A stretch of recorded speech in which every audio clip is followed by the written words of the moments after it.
Assalamualaikum warahmatullahi wabarakatuh.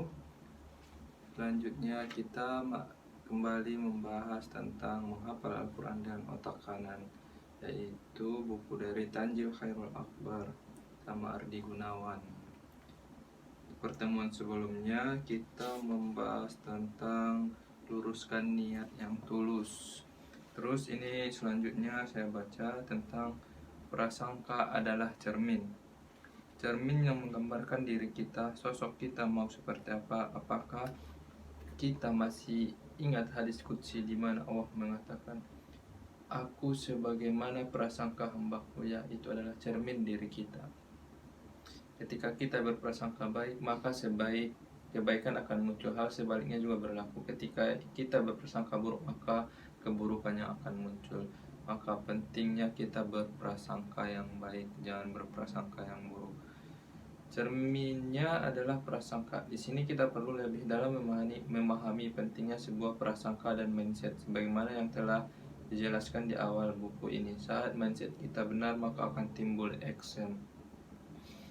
Terus salah satunya adalah dengan berdoa atau curhat sama Allah, seperti yang tertulis dalam surah Ghafir ayat 60. Berdoalah kepadaku, niscaya akan kuperkenankan bagimu. Dari surah di atas Allah bilang gini ke kita, Allah suruh kita berdoa. Allah ingin kita selalu curhat sama Allah. Allah ingin selalu dilibatkan dalam segala halnya, sebab doa adalah ibadah yang paling mulia di sisi Allah. Dari Abu Hurairah radhiyallahu anhu berkata bahwasanya Rasulullah Shallallahu alaihi wasallam bersabda, tidak ada sesuatu yang paling mulia di sisi Allah daripada doa. Dirilis dari Sunan At-Tirmizi bab doa 12263, Sunan Ibnu Majah bab doa 2341 nomor 3874, Musnad Ahmad. Allah lah yang memudahkan kita semua menjadi penghafal Al-Quran, bukan karena kemampuan kita, itu karena Allah. Semua itu karena Allah. Ketika sudah ada niat atau keinginan menghafalkan Al-Quran, iringlah dengan berdoa, karena Allah lah yang memudahkan kita semua menjadi penghafal Al-Quran, bukan karena kemampuan kita, itu hanyalah sebuah wasilah saja. Terus ini pembahasan selanjutnya, makanan yang dikonsumsi dan harus dihindari. Di antara jalan untuk menguatkan hafalan Al-Quran, salah satunya adalah dengan mengkonsumsi beberapa jenis makanan seperti madu, kismis, anggur kering, habbatus sauda, kurma, dan susu. Madu, dikatakan bahwa terapi penyembuhan penyakit itu ada dua, yaitu Al-Quran dan madu. Seolah-olah penyakit rohani diterapi dengan Al-Quran, sementara penyakit jasmani diterapi dengan madu. Makan yang secara tegas disebutkan dalam Al-Quran untuk penyembuhan adalah madu. Ini menunjukkan kedudukan agung madu sebagai obat, karena datang dari pemberitaan wahyu Allah yang berfirman, di dalamnya madu ada kesembuhan bagi manusia. Bahkan Al-Hafiz Ibnu Katsir berkata, maksudnya di dalam madu ada penyembuhan bagi manusia dari segala penyakit yang menjangkiti mereka. Sebab madu mengandung vitamin, mineral, protein, antiseptik, dan enzim yang bisa meningkatkan daya ingat juga kecerdasan mental seseorang dengan kandungan zat galian yang dimilikinya. Madu mampu meningkatkan kesehatan fisik dan mental. Menurut Imam Al-Juhri, minumlah madu karena ia baik untuk menghafalkan Al-Quran. Imam Al-Juhri mengatakan, zat galian adalah manganes atau belerang, klorin, silika, kupron, potasium, kalium, magnesium, sulfur, karbon, kalsium, fosforus, dan zat besi. Dengan 2 sendok teh setiap pagi dan malam adalah cara minum madu yang baik. Madu juga mengandung glukosa, gula anggur, fruktosa, gula buah, sukrosa, gula tebu, dan maltose, gula gandum. Di mana dalam glukosa dan fruktosa itu menghasilkan suplai glikogen dalam hati. Dengan makanan 1 sendok teh madu asli sebelum tidur akan meningkatkan fungsi otak. Karena fruktosa yang terkandung dalam madu dapat menjadi energi cadangan di dalam hati dan bekerja di otak semalaman. Tak heran jika madu menjadi rahasia penambah energi bagi atlet zaman Yunani kuno ketika mereka menghadapi Olimpiade. Di dalam madu juga terkandung berbagai vitamin yang hampir memenuhi seluruh vitamin yang dibutuhkan oleh tubuh manusia, yaitu vitamin A, B1, B2, B3, B5, B6, D, vitamin K, urik acid, dan asam nikotinat. Bahkan berdasarkan hasil penelitian ahli gizi dan pangan, di dalam kadar madu juga mengandung karbohidrat yang paling tinggi di antara produk ternak lainnya seperti susu, telur, daging, keju, dan mentega sekitar 82,3% lebih tinggi. Pada setiap 1000 gram madu murni setara dengan 50 butir telur ayam atau 5.675 liter susu atau 1.680 gram daging. Dari hasil penelitian terbaru, ternyata di dalam madu juga terdapat zat-zat atau senyawa yang sangat kompleks, yaitu mencapai 181 jenis.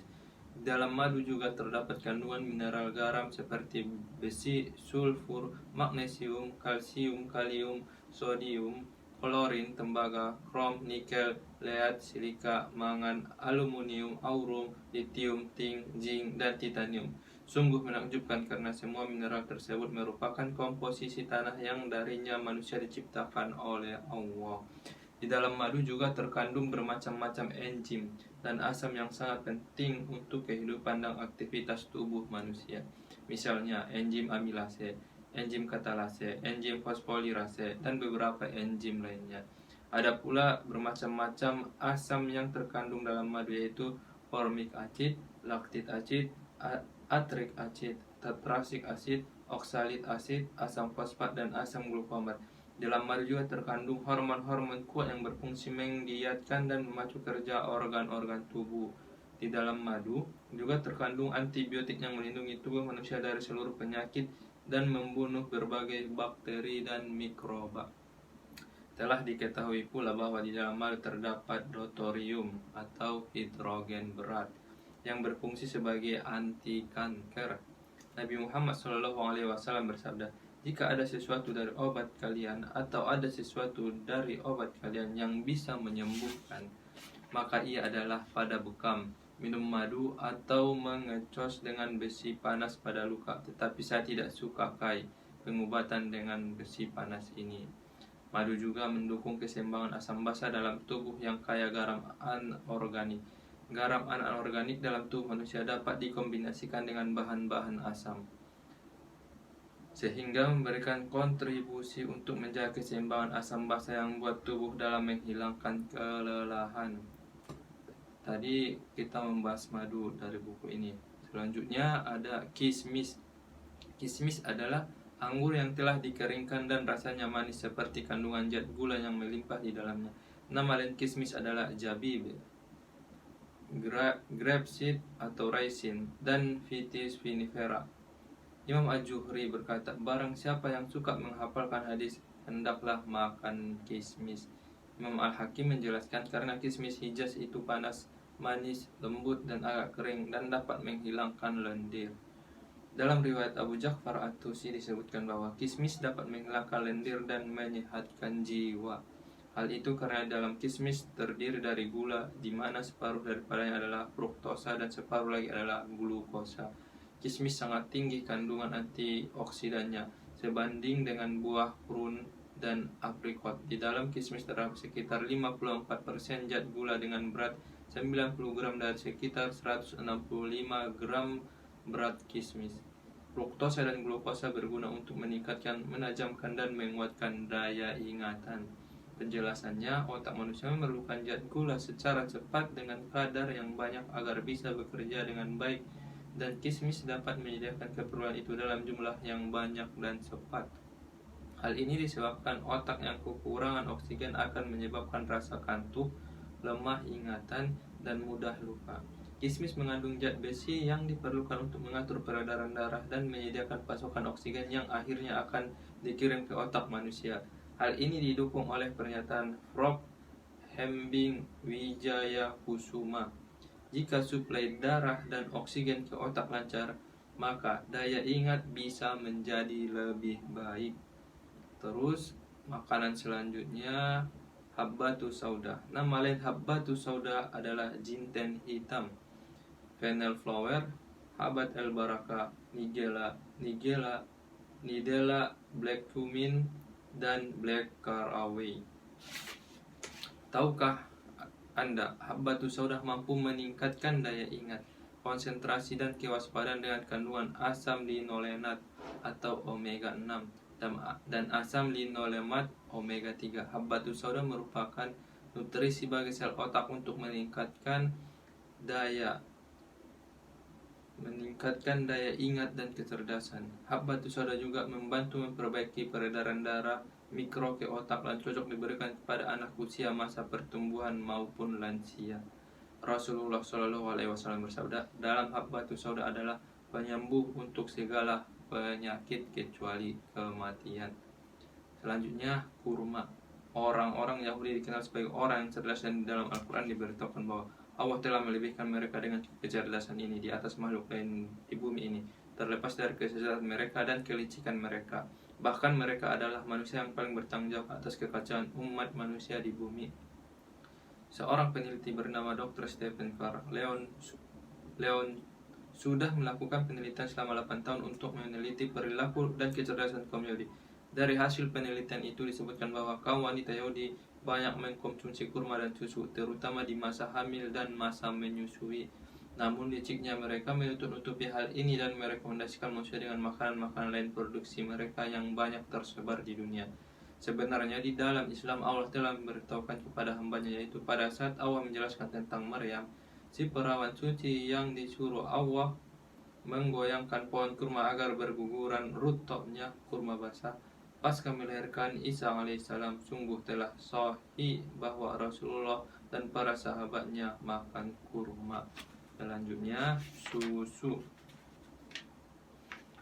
6 kelas makanan yang diperlukan terdapat dalam susu, yaitu air, mineral, lemak, karbohidrat, protein, dan semua jenis vitamin. Susu yang sangat baik untuk mempertajam otak dan pikiran adalah susu kambing. Selain itu, susu segar juga bisa menguatkan tulang belakang dan meningkatkan kecerdasan, memperbaiki penglihatan, dan mencegah menghindari kelupaan. Aturan minum susu yang baik adalah segelas pada waktu pagi dan malam hari. Begitu pula dengan Rasulullah juga minum susu kambing sebagaimana tertuang dalam hadis-hadis yang sahih berikut ini. Menurut Imam Ibnu Shihab Az-Zuhri yang telah mempraktikkan dengan mengkonsumsi makanan-makanan tersebut, dan hasilnya beliau menjadi imam dalam menghafal. Setelah taufik dari Allah, disebutkan beliau memiliki kehebatan, kemampuan dalam menghafalkan Al-Quran hanya dalam waktu 2 bulan 20 hari saja. Masya Allah, luar biasa. Terus di bawah ini jenis-jenis makanan yang harus dihindari pada saat menghafal Al-Quran adalah apel. Imam Az-Zuhri berkata buah apel mewarisi sifat lupa. Selanjutnya, rokok. Bukan makanan, tetapi di masa sekarang ini rokok sudah seperti makanan bagi sebagian perokok. Bahkan sebagian dari mereka tidak ridho jika hanya makan 3 rokok sehari. Ada sebuah penelitian dari Universitas Israel yang menyebutkan bahwa nikotin dapat merusak sel utama otak dan akan melekat pada gen. Artinya keturunannya akan mengalami kebodohan atau cacat otak. Allahu a'lam bishawab. Masya Allah. Itulah makanan yang harus dikonsumsi dan harus dihindari saat menghafal Al-Quran. Sekian dulu, nanti kita berjumpa di video selanjutnya. Terima kasih, jangan lupa like, komen, dan subscribe ya. Mohon dukungannya. Assalamualaikum warahmatullahi wabarakatuh.